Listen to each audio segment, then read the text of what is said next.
Messe du samedi 15 août, messe de l'Assomption de la Vierge Marie, prière d'ouverture. Dieu éternel et tout-puissant, toi qui as fait monter jusqu'à la gloire du ciel avec son âme et son corps, Marie la Vierge Immaculée, mère de ton Fils, fais que nous demeurions attentifs aux choses d'en haut pour obtenir de partager sa gloire. Première lecture, lecture du livre de l'Apocalypse, chapitre 11, versets 19a et chapitre 12, versets 1 à 6 et 10b, psaume 44, debout à la droite du Seigneur se tient la reine toute parée, lecture de la première lettre de saint Paul apôtre aux Corinthiens, chapitre 15, versets 20 à 27a, comme deuxième lecture. Antienne pour l'Évangile. Aujourd'hui s'est ouvert la porte du paradis. Marie est entrée dans la gloire de Dieu. Exultez dans le ciel, vous, tous ces anges. Lecture de l'Évangile, Évangile de Jésus-Christ selon saint Luc, chapitre 1, versets 39 à 56. En ce jour-là, Marie se mit en route et se rendit avec empressement vers la région montagneuse de la ville de Judée. Elle entra dans la maison de Zacharie et salua Élisabeth. Or, quand Élisabeth entendit la salutation de Marie, l'enfant tressaillit en elle. Alors Élisabeth fut remplie de l'Esprit Saint et s'écria d'une voix forte, « Tu es bénie entre toutes les femmes, et le fruit de tes entrailles est béni. D'où m'est donné que la mère de mon Seigneur vienne jusqu'à moi ? Car lorsque tes paroles de salutation sont parvenues à mes oreilles, l'enfant a tressailli d'allégresse en moi. Heureuse celle qui a cru à l'accomplissement des paroles qui lui furent dites de la part du Seigneur. » Marie dit alors, « Mon âme exalte le Seigneur, exulte mon esprit en Dieu mon Sauveur. Il s'est penché sur son humble servante, désormais tous les âges me diront bienheureuse. Le Puissant fit pour moi des merveilles, saint est son nom. Sa miséricorde s'étend d'âge en âge sur ceux qui le craignent. Déployant la force de son bras, il disperse les superbes, il renverse les puissants de leur trône, il élève les humbles, il comble bien les affamés, renvoie les riches les mains vides, il relève Israël son serviteur, il se souvient de son amour, de la promesse faite à nos pères en faveur d'Abraham et de sa descendance à jamais. Marie resta avec Élisabeth environ 3 mois, puis elle s'en retourna chez elle. Acclamons la parole de Dieu. Louange à toi, Seigneur Jésus. Je vais essayer de parler de 2 thèmes et je vais essayer de garder ces 2 thèmes. Et Marie, ça tombe bien pour aujourd'hui, et le baptême. Marie. Marie, aujourd'hui, nous fêtons l'Assomption de Marie. Nous avons la certitude, parce que le Christ est mort et ressuscité, qu'un jour nous ressusciterons notre âme et notre corps. À la fin des temps derniers, nous aurons un corps glorieux. Pour ce qui est de Marie, l'Église proclame et croit que, c'est ce que j'ai dit au début de la célébration, que corps et âme, elle a été élevée auprès de Dieu. Donc elle est déjà corps et âme auprès de Dieu, sûrement dans un corps glorieux, comme le Christ. Alors, l'Assomption de Marie, c'est l'entrée dans la gloire du Père.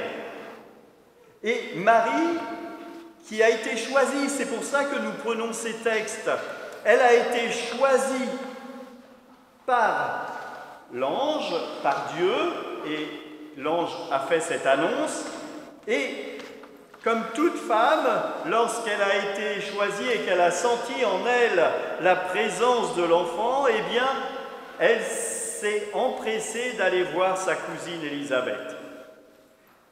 Les textes du jour, on pourrait dire, on aurait pu avoir des textes qui nous transportent. Mais C'est elle, Marie, qui est le témoin humain de la naissance du Christ. Marie n'est pas à prendre comme une divinité, elle est à prendre comme celle qui nous apprend la maternité du Christ, la maternité de celui qui vient nous sauver, la maternité de Dieu. Cela est important à préciser. Nous entendons souvent nos frères protestants dire « oui, mais vous priez Marie, etc. » Et c'est vrai que certains catholiques, exagèrent. Mais la réponse à donner est « lorsque je me tourne vers Marie et que je dis un « Je vous salue Marie », qu'est-ce que je fais à part demander à Marie de prier pour nous. Sainte Marie, Mère de Dieu, priez pour nous. Voyez bien, je ne demande pas à Marie de faire un miracle, je demande à Marie de se tourner vers son Fils, parce que seul Dieu peut faire des miracles. Et son Fils, une fois qu'il accueille la parole de sa mère, je dis souvent, qu'est-ce que peut refuser un fils à sa mère? Je ne crois pas grand-chose. Nous sommes donc là dans cette manifestation de l'Assomption de Marie. Nos frères orthodoxes parlent de la dormition.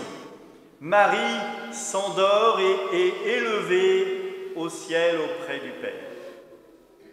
Nous aussi, le jour de notre résurrection d'entre les morts, au dernier jour, nous serons âme et corps glorieux, dans la gloire du Père. Dans un premier temps, notre âme montera au ciel et notre corps mortel sera détruit. Pour finir sur Marie, avant de parler du baptême, nous pouvons voir ce texte de l'Apocalypse qui nous parle de la force de cette femme qui va engendrer celui qui vient nous sauver. Et grâce aux anges et aux archanges, elle va lutter contre les démons, contre le diable. Pour parler du baptême, je m'appuierai sur ce deuxième texte qui est bienvenu. Nous avons saint Paul qui nous parle de Adam, premier homme qui fait entrer pour nous le péché originel. Ce péché originel qui va être ôté par le baptême. Lors de l'imposition des mains, nous demanderons à l'Esprit Saint de venir présentement sur ces enfants, afin qu'ils puissent être libérés du péché originel. Or, cela ne va pas vouloir dire qu'ils arrêteront de faire des bêtises. Non, ils auront encore, comme tout un chacun, la concupiscence, la tentation de faire des bêtises ou des péchés, comme vous voudrez. Mais si le péché est entré par Adam dans le monde, par le Christ, c'est ce que nous dit le texte, nous en sommes libérés. Le baptême que vont recevoir Nola, Anandrou et Loéane, est un baptême du Christ.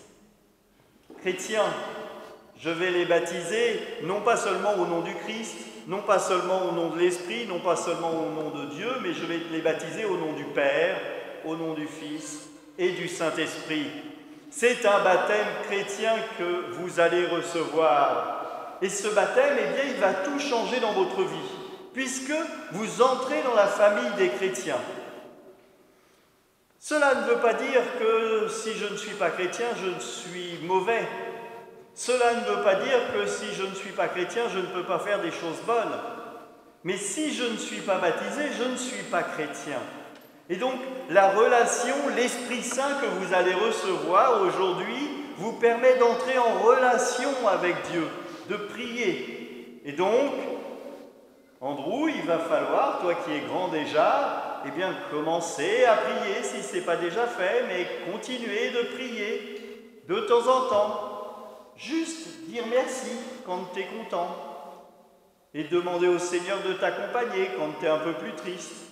Ça, c'est déjà une prière. Tu vois, c'est pas très compliqué. Et vous, parents, parrain, marraine, eh bien, je vous inviterai à accompagner ces enfants. Peut-être le soir, en leur faisant ce signe de croix que vous venez de faire tout à l'heure et en disant une bénédiction sur vos enfants, en leur disant, avec le prénom que vous venez de dire, « Je t'aime et tu es aimé de Dieu ». C'est déjà une bénédiction. Et si vous faites ça tous les soirs, ils sauront que ce signe de croix que vous faites sur leur front a de l'importance. C'est votre rôle. C'est notre rôle à nous, chrétiens et assemblées, de prier pour vous et de vous accompagner. Aujourd'hui, vous êtes présents et ces enfants entrent dans la communauté des chrétiens et ils vont recevoir le baptême, mais ils vont surtout recevoir le titre de chrétien, faire partie d'une communauté. Cela veut dire que l'église qui est ouverte tous les jours, et dans cette église il y a une messe tous les jours, eh bien, vous pourrez venir rejoindre d'autres chrétiens dans cette église. Pour nous, chrétiens de longue date, eh bien, ce moment de baptême est un moment important. Il doit nous rappeler notre baptême, notre engagement, même si nous étions petits, puisque nous venons et nous allons réentendre tout cela, nous pouvons nous dire, tiens, c'est la même chose que j'ai reçue. Et ce discours, cette homélie que je vous donne, eh bien, elle est pour tout le monde, pas seulement pour les parents et les enfants qui vont être baptisés, ni les parrains marraines, elle est pour tout un chacun. Comment est-ce que le Christ entre dans ma vie? Puisqu'il est rentré dans ma vie par le don de l'Esprit Saint, comment est-ce que je le fais grandir? Comment est-ce que j'écoute l'Esprit Saint qui me parle? Comment est-ce que je fais en sorte qu'il m'aime et que je l'aime? Comment est-ce que je fais en sorte d'être fier d'être chrétien, d'appartenir à cette communauté? Tout un chacun, nous avons à réfléchir à cela, mais nos prières est un soutien les uns pour les autres. Que le Christ soit celui qui nous rend la joie, l'amour et la charité, la foi en plénitude.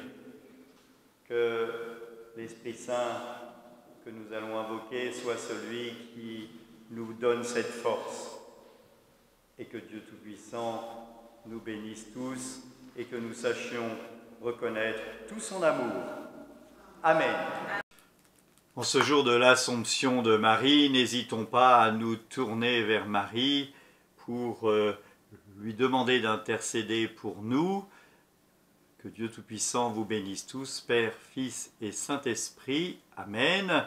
N'hésitez pas à vous abonner surtout pour faire de l'audience sur cette chaîne, à partager cette vidéo si elle vous a plu, à mettre un pouce et à bientôt sur cette chaîne et dans les églises dans lesquelles vous avez l'habitude de fréquenter. Si vous êtes en vacances, bonnes vacances. N'hésitez pas à entrer dans les églises aussi. C'est toujours un beau moment de recueillement et de participation à la vie fraternelle. Amen.